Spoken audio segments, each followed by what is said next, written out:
আমি সবার আগে প্রথমে একটু ব্যাপারটার সামারি যদি করে নিই। কি হয়েছিল? ওয়েবকুপার একটা মিটিং ছিল, ব্রাত্য বসু সেখানে ছিলেন, ব্রাত্য বসু সহ সেখানে কারা উপস্থিত ছিলেন? 3000-এর কাছাকাছি অধ্যাপক। এই ঘটনা যখন চলছে, এই প্রোগ্রাম যখন চলছে, সেই প্রোগ্রাম চলতে চলতে প্রথমেই আমি আপনাদের যেটা দেখাতে চাই যে এই প্রোগ্রাম চলতে চলতে একদম ভিড়ের পেছন থেকে বামেদের ছাত্র সংগঠনের সদস্য এবং তারই সঙ্গে কিছু হতে পারে তার মধ্যে মাওবাদী থেকে শুরু করে বিভিন্ন সদস্যরা রয়েছেন, তারা সেই জায়গায় দাঁড়িয়ে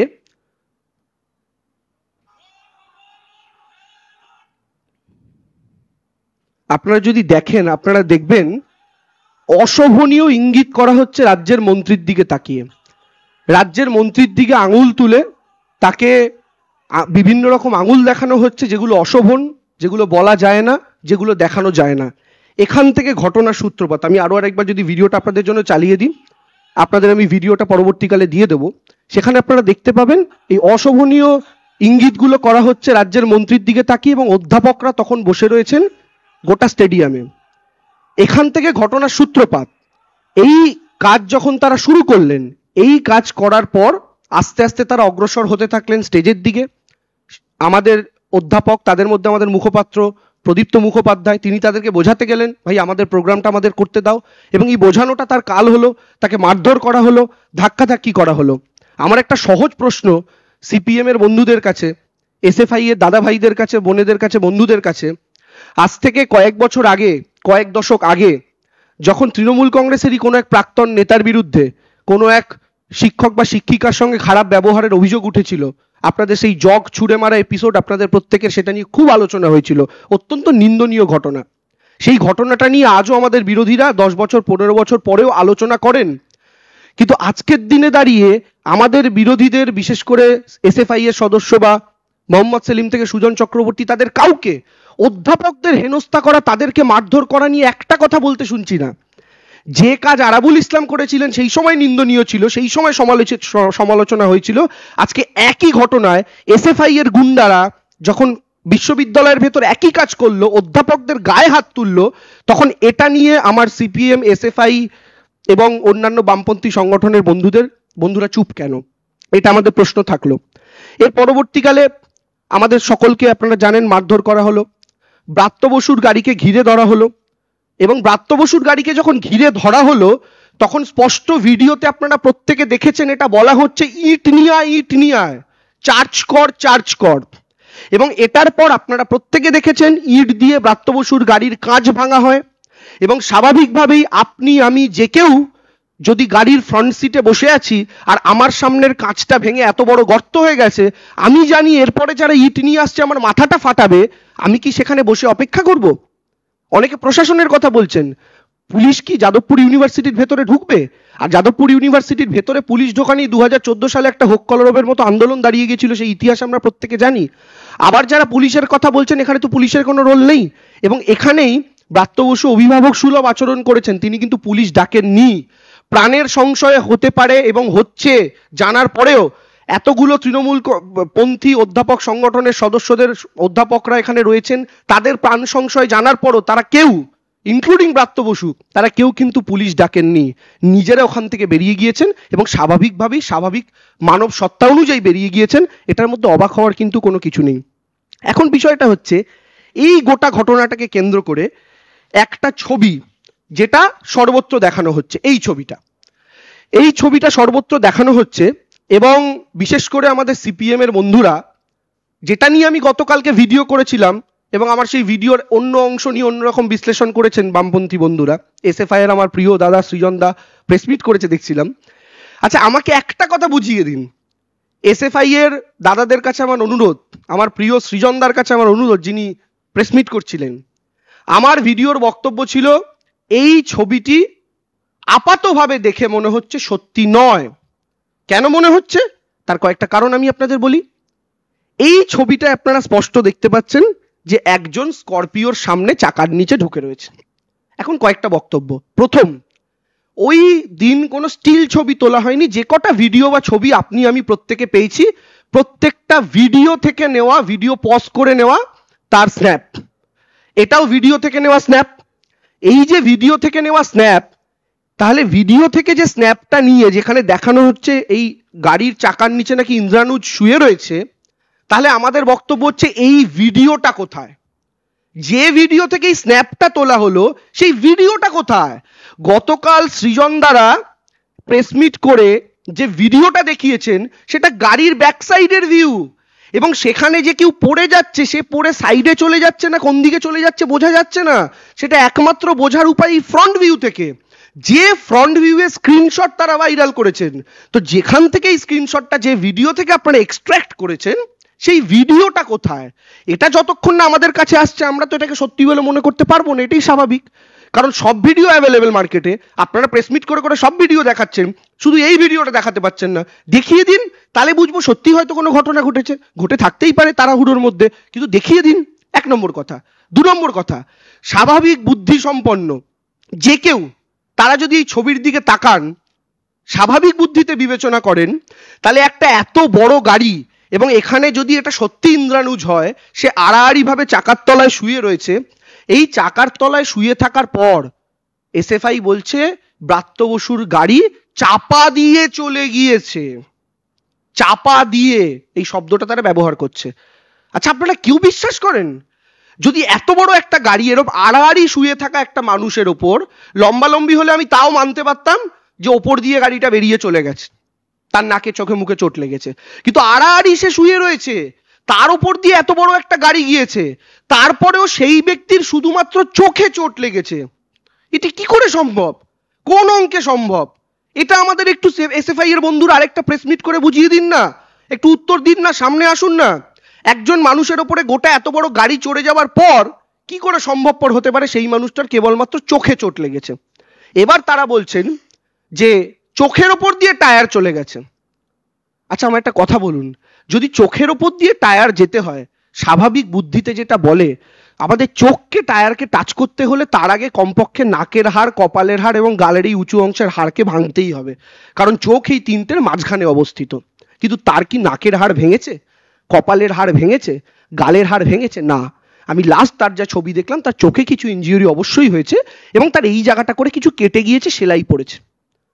তা চোখের ওপর থেকে টায়ার চলে গেলে মাথা তো থেতো হয়ে যাওয়ার কথা, কিন্তু শুধু চোখে চোট লেগেছে। তার মানে চোখের ওপর দিয়ে টায়ার যাওয়ারও গল্প সত্য নয়, বডির ওপর থেকে গাড়ি যাওয়ারও গল্প সত্য নয়। তাহলে এই মিথ্যাচারটা আমাদের সিপিএম এর বন্ধুরা এই ছবিটা মার্কেটে ছড়িয়ে কেন করলেন, এটাই আমরা আগের দিন জানতে চেয়েছিলাম বিভিন্ন ভিডিওর মাধ্যমে। দ্বিতীয় কথা, এই ছেলেটিকে ইন্দ্রানুজ বলে যে ছেলেটি আহত হয়েছে, সেই ছেলেটিকে আমরা মাওবাদী বলছিলাম বলে অনেকেই আমাদের বিরোধী রাজনৈতিক মনোভাবাপন্ন মানুষ বলছিলেন যে কোনো ছাত্রকে এভাবে মাওবাদী বলে দাগিয়ে দেওয়া ঠিক নয়, ইত্যাদি ইত্যাদি। দেখুন, আমরা তাকে মাওবাদী বলছি না, এটা হচ্ছে ইন্দ্রানুজের ফেসবুক পোস্ট। ইন্দ্রানুজ নিজেই নিজেকে গর্ব করে মাওবাদী বলছে। কি লিখছে আমি পড়ে আপনাদের দেখাচ্ছি। লাল সেলাম কমরেড বিবেক, আচ্ছা পোস্টটা হচ্ছে তার, ইন্দ্রানুজ রয়, 12ই জুন 2023। সে বলছে লাল সেলাম কমরেড বিবেক, লাল সেলাম কমরেড কমলা, লাল সেলাম কমরেড যোগী, মার্ক্সবাদ লেনিনবাদ মাওবাদ দীর্ঘজীবী হোক, অপারেশন সমাধান প্রহারের নামে ভারতের জনগণের ওপর গৃহযুদ্ধ চালানো ভারত রাষ্ট্র ধ্বংস হোক, লাস্ট মাওবাদ দীর্ঘজীবী হোক। এটা কার পোস্ট? ইন্দ্রানুজের নিজের পোস্ট। সে বলছে মাওবাদ দীর্ঘজীবী হোক, তো মাওবাদের দ্বারা যে পরিচালিত সে তো মাওবাদী।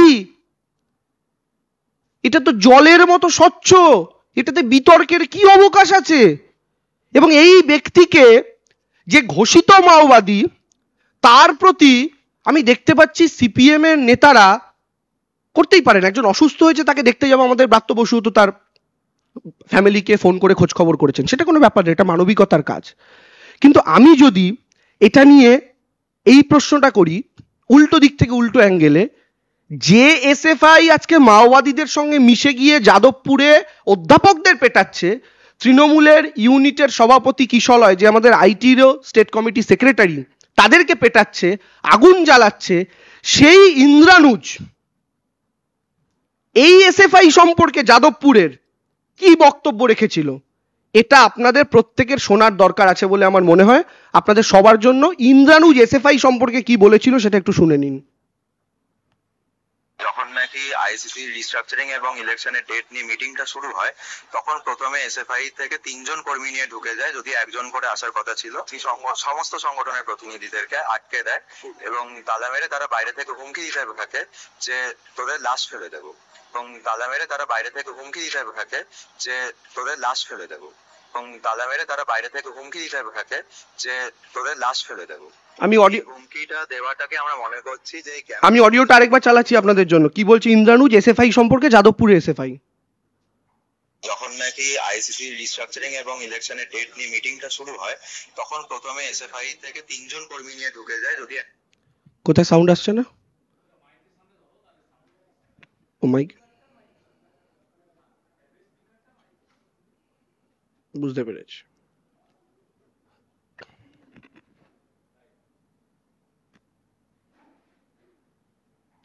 যখন নাকি আইসিসি রিস্ট্রাকচারিং এবং ইলেকশনের ডেট নিয়ে মিটিংটা শুরু হয়, তখন প্রথমে এসএফআই থেকে 3 জন কর্মী নিয়ে ঢুকে যায়, যদি একজন করে আসার কথা ছিল। সমস্ত সংগঠনের প্রতিনিধিদেরকে আটকে দেয় এবং তালা মেরে তারা বাইরে থেকে হুমকি দিতে থাকে যে তোদের লাশ ফেলে দেবো, এবং তালা মেরে তারা বাইরে থেকে হুমকি দিতে থাকে যে তোদের লাশ ফেলে দেবো, এবং তালা মেরে তারা বাইরে থেকে হুমকি দিতে থাকে যে তোদের লাশ ফেলে দেবো। এই হুমকিটা দেওয়াটাকে আমরা মনে করছি যে এই ক্যাম্পাসের মধ্যে দীর্ঘ 5 বছর যখন ইলেকশন হয়নি, এসএফআই 2020 সেই ইলেকশনে জেতার পর থেকে মনে করেছে এই ক্যাম্পাসে তাদের একচ্ছত্র রাজ চলছে, এবং তারা নানা সময় বিরোধী মতের ছাত্রছাত্রীদেরকে পোস্টার ছিঁড়ে দেওয়া, তাদেরকে মারধরের হুমকি দেওয়া। এমনকি আপনারা শুনলেন, এই ইন্দ্রানুজ বলছে এসএফআই নাকি তাদেরকে লাশ ফেলে দেওয়ার হুমকি দিয়েছিল। ইন্দ্রানুজের বক্তব্য, যাকে আজকে মোহাম্মদ সেলিম সুজন চক্রবর্তী দেখতে যাচ্ছেন। ইন্দ্রানুজের বক্তব্য হচ্ছে এসএফআই তাদের পোস্টার ছিঁড়ে দেয়, ইত্যাদি ইত্যাদি কাজকর্ম করে। তো এখন আমার প্রশ্ন হচ্ছে এসএফআই এর নেতাদের কাছে, ইন্দ্রানুজের এই বক্তব্য কি সঠিক? যদি সঠিক হয়, বেঠিক হলে আপনারা বলবেন, আর যদি সঠিক হয় তাহলে এই ইন্দ্রানুজের আহত হওয়ার পেছনে সত্যি সত্যি যে তার ভয় আপনারা তার লাশ ফেলে দেবেন, কোথাও আপনাদের কারসাজি ছিল না তো, যে সামনের দিকে দৌড়তে দৌড়তে ইন্দ্রানুজ বুঝতে পারেনি? সেইটাও কিন্তু আমাদের সামনে আমার মনে হয় জানার অবকাশ রয়েছে, এবং এটাই এসএফআই নেতাদের উত্তর দেওয়ার প্রয়োজন আছে। তৃতীয় কথা কি, এই যাদবপুর বিশ্ববিদ্যালয়ে আমরা আজ থেকে প্রায় 2 বছর আগে আমাদের এক ভাইকে হারিয়েছি, স্বপ্নকে হারিয়েছি। এই যাদবপুরে যে ঘটনাগুলো ঘটেছে, সেই ঘটনাগুলোর জন্য আমাদের প্রত্যেককে, ইনক্লুডিং আপনাদের সংবাদ মাধ্যমকে নির্ভর করতে হচ্ছে সেখান থেকে যে টুকরো টুকরো ভিডিও উঠে এসছে তার উপর। আজকে যে কারণে তৃণমূল কংগ্রেসের দাবি ছিল যাদবপুরের ভেতরে সিসিটিভি বসানো নিয়ে, আজকে যদি যাদবপুরের ভেতরে সিসিটিভি কভার থাকতো, তাহলে সত্যি সত্যি কি ঘটনা ঘটেছে, কার গাড়ি কাকে চাপা দিয়েছে, কারা প্রথম আক্রমণ করেছে, কারা কাদের মাথা ফাটাতে গেছিল, কারা গাড়ির কাঁচ ভেঙেছিল, কারা তৃণমূল ছাত্র পরিষদকে মেরেছিল, না তৃণমূল ছাত্র পরিষদের কেউ তাদেরকে মেরেছিল, গোটা ব্যাপারটা দুধ কা দুধ পানি কা পানি হয়ে যেত। কিন্তু 2 বছর হয়ে গেল এই ঘটনা ঘটার পরেও যাদবপুরের একাংশ তারা কেন এখনো এই সিসিটিভি বসানোর বিরুদ্ধে, সেটা আজকের দিনে দাঁড়িয়ে প্রমাণ হয়ে যাচ্ছে যে ওটা তারা কয়েকজন মিলে একটা মুক্তাঞ্চল করে রেখেছে। সেই মুক্তাঞ্চলে তাদের আলাদা সংবিধান, আলাদা নিয়ম, আলাদা কানুন, সেখানে তারা যা খুশি তাই করতে পারেন। এবং সর্বোপরি যারা নিজেদেরকে মুক্ত চিন্তার ধারক বাহক বলেন, তারা বিপরীত চিন্তার কাউকে প্রবেশ করতে দিতে চান না। বাবুল সুপ্রিয় কেন্দ্রীয় মন্ত্রী থাকাকালীন গিয়েছিলেন, হতে পারেন তিনি তখন বিজেপির মন্ত্রী ছিলেন, তার সঙ্গে আইডিওলজিক্যাল ডিফারেন্স থাকতেই পারে, কিন্তু তিনি ভেতরে প্রবেশ করার পর তার চুলের মুঠি ধরে নেড়ে দেওয়া হয়েছিল, সে ভিডিও আমরা দেখেছি। রাজ্যপাল যাওয়ার পরও তার সাথে কি ব্যবহার করা হয়েছিল আমরা দেখেছি। ব্রাত্য বসু যাওয়ার পরও তার সাথে কি ব্যবহার করা হয়েছে আমরা দেখেছি। আমাদের বক্তব্য হচ্ছে আমরা অন্য কোনো স্বর শুনতেই রাজি হচ্ছি না আমাদের ক্যাম্পাসের ভেতরে, অথচ নিজেদের মুক্ত চিন্তার প্রচারক বলে দাবি করছি। How is it possible? এটা কি করে চলতে পারে? আপনি অন্য মতের কাউকে ঢুকতে দেবেন না, কাউকে রাজনীতি করতে দেবেন না। আজকে ওই পজিশনে দাঁড়িয়ে এবার আমার বক্তব্য আরেকটা মিথ্যাচার সিপিএম এর। তারা বলছে যে ব্রাত্য বসুর থেকে বারবার আমরা সময় চাইছিলাম, আমরা কিছু বলতে চাইছিলাম, কিন্তু আমাদের বলতে দেওয়া হচ্ছিল না, আমাদের কথা শোনা হচ্ছিল না। তাহলে এটা কি কমরেড? যদি ব্রাত্য বসু আপনাদের কথা শুনে নাই থাকে, আপনাদের এসএফআই নেতাদের থেকে স্মারকলিপি গ্রহণ করছেন ব্রাত্য বসু যাদবপুর চত্বরে। এই ছবিগুলো কোথা থেকে এলো? তার মানে ব্রাত্য বসু আপনাদেরকে সময় দিয়েছিল, আপনারা স্মারকলিপি দিয়েছিলেন। এই যে দুজনকে দেখা যাচ্ছে, আমি যতদূর জানি, আমি যদি খুব ভুল নয়, এসএফআই এর নেতা বা অন্য কোনো বাম সংগঠনও হতে পারেন, মোট কথা এসএফআই খুব সম্ভবত, তারা স্মারকলিপি দিয়েছেন, ব্রাত্য বসু সেটা গ্রহণ করেছে। তাহলে ব্রাত্য বসু স্মারকলিপি গ্রহণ করলেন, তারপরে তার গাড়ির কাঁচ ভাঙা হলো। এইটা একটু যুক্তি সহকারে একটু বুঝিয়ে দেবেন আমার এসএফআই এর বন্ধুরা, আমার যাদবপুরের মাওবাদী বন্ধুরা, আমার যাদবপুরের আক্রমণকারী বন্ধুরা, যে ব্রাত্য বসু তাহলে অন্যায় কি করেছে, এবং আপনারা তাহলে এই মিথ্যাচারটা করলেন কেন? ব্রাত্য বসু আপনাদের সময় দেয়নি, এটাও আরেকটা মিথ্যাচার সিপিএম এর এবং এসএফআই এর এবং যাদবপুরের অন্যান্য যে সংগঠন আছে তাদের, যেটা আরেকটা জিনিসও প্রকাশ্যে চলে আসছে। আমাদের একটা জিনিস ভেবে দেখার দরকার আছে যে সিপিএম এর সঙ্গে এই মুহূর্তে এই যে মাওবাদীদের ঘনিষ্ঠতা, যারা 1.5 মাস আগে, এবং ইন্দ্রানুজের আমি যে বক্তব্যটা শোনালাম এসএফআই সম্পর্কে, সেটা বেশি পুরনো না, 1.5 থেকে 2 মাস আগের বক্তব্য, যে বলছে এসএফআই তাদের লাশ ফেলে দেওয়ার হুমকি দিচ্ছে এবং পাল্টা তারাও বিভিন্ন রকম হুমকি দিয়েছেন। আমাদের বক্তব্য হচ্ছে এই সিপিএম এর হঠাৎ করে এই পরিবর্তনটা কেন? এখন তারা হঠাৎ করে মাওবাদীদের ঘনিষ্ঠ হচ্ছে। কয়েক মাস আগে নৈহাটির উপনির্বাচনে সিপিআই এমএলএ এর সাথে তারা জোট করছে। তার আগে দেখা যাচ্ছে এই কয়েকদিন আগে বামেদের নতুন নীতি, যেখানে বিজেপিকে তারা নাকি ফ্যাসিস্ট শক্তি বলে মনে করছে না, অর্থাৎ এখন বিজেপি ফ্যাসিস্ট শক্তি নয়, এখন সিপিআই এমএলএ এর সাথে জোট করা যায়, এখন মাওবাদীদের সাথে যৌথভাবে আন্দোলন দাঁড় করানো যায়। সিপিএম এর হলোটা কি? শূন্য হয়ে যাওয়ার পর কি আদর্শগত জায়গা থেকেও সম্পূর্ণভাবে বিচ্যুতি ঘটে গেল? যেটা কংগ্রেসের সাথে জোট করা দিয়ে শুরু হয়েছিল 2016 বিধানসভা নির্বাচনে, আজকে মাওবাদীদের সঙ্গে হাত মেলাতে হচ্ছে, বিজেপিকে ফ্যাসিস্ট শক্তি নয় বলতে হচ্ছে।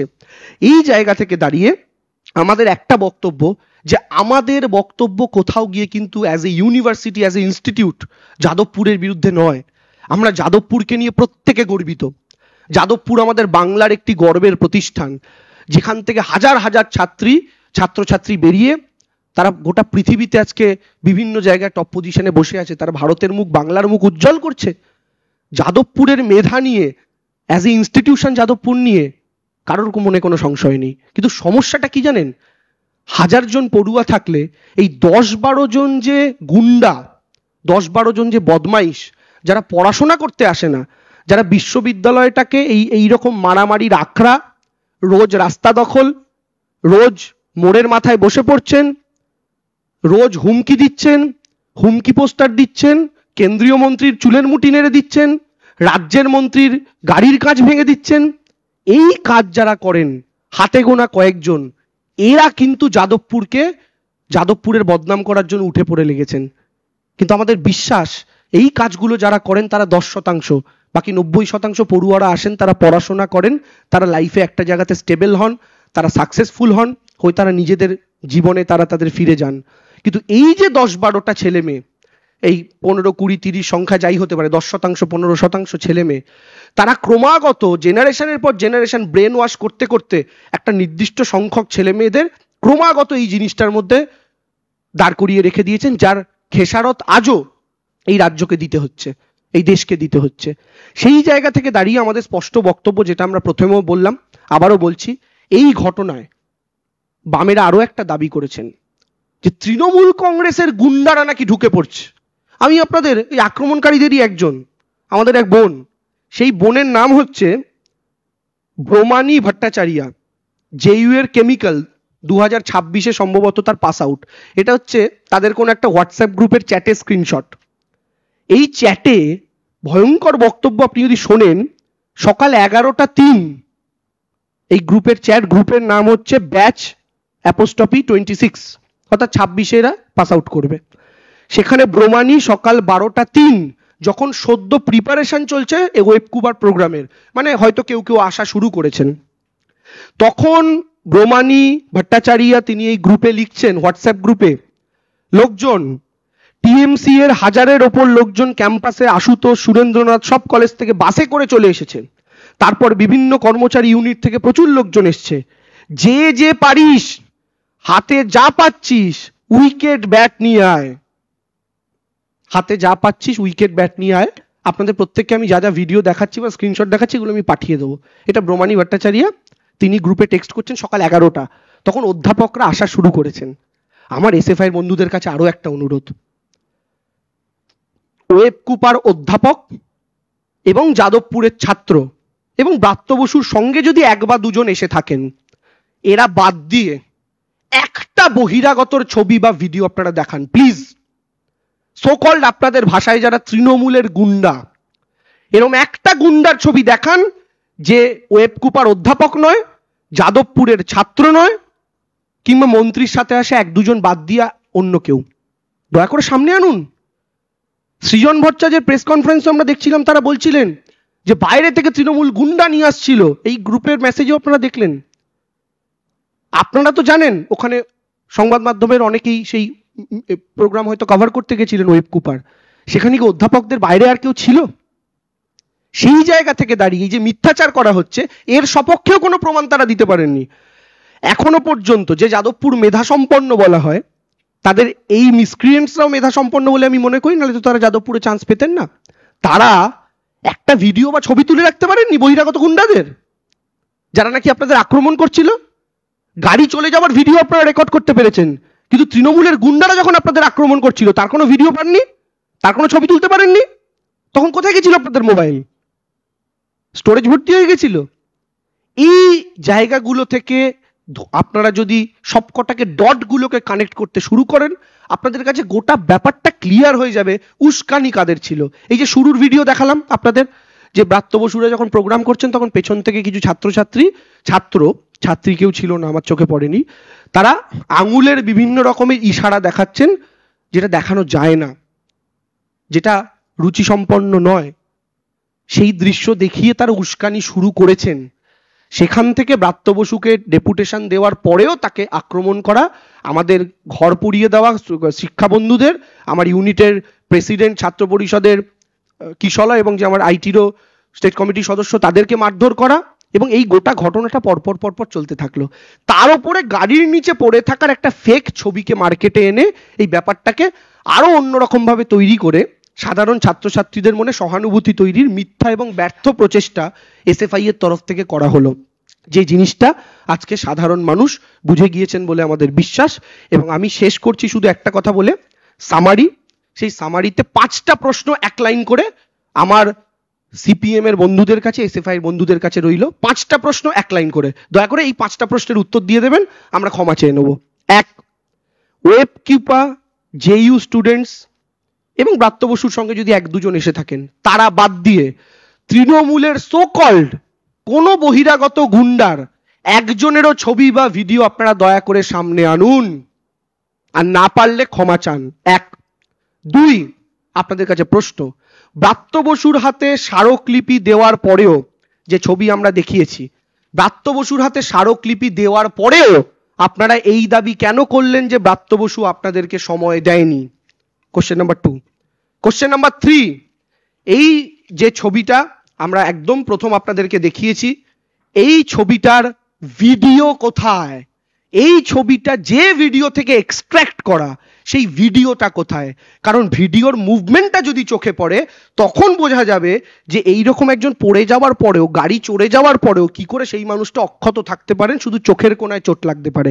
এটার ভিডিও কোথায়? 4র্থ প্রশ্ন, গাড়ি যদি চোখের ওপর দিয়ে চলে গিয়ে থাকেন, তার মানে টায়ারটা গেছে। তো এত মোটা টায়ার চোখের ওপর দিয়ে যাওয়ার পরেও কপালের হাড়, নাকের হাড়, গালের হাড় ভাঙলো না, কেবল চোখে চোট লাগলো এবং চোখের এই সাইডে 4টে সেলাই পড়লো, এটা কি করে সম্ভব?